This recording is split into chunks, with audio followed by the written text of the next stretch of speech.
Nana Ketchup, moi si a fallu ipupa de retour.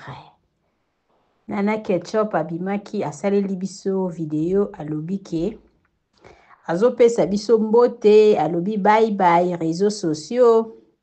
Réseaux sociaux nga na kei na kozonga lisusu te bokotikala kaka komona nga na réseaux sociaux te.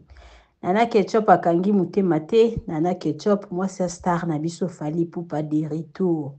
Maman Mokonzi, bonjour. Maman Mokonzi azongi en forme.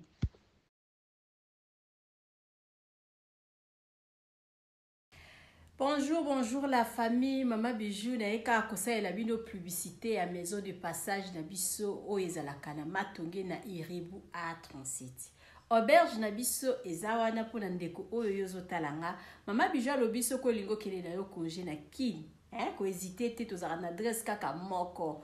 Na matonge na Iribu A37. Benganga ozwa place na oya kolala sino okorate. Maman Bijou alobi et pas la biso tozara toujours plein. L'appartement la biso bandi à partir il y a $15 par jour. So ko futa na Europe ko futa na euro. So ko futa na Congo ko futa na dollar. Maman Bijou alobi o ya $15 wana so ko yeko umela. À partir de 3 mois tozara on a $10.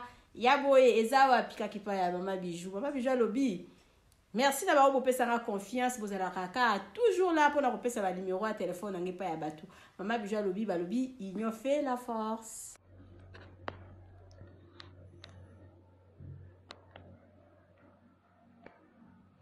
Jolie maison.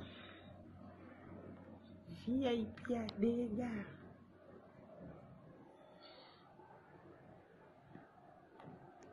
Au vendant la flat beaucoup ça. Bâtiment bien climatisé. Et tout comme ma casse.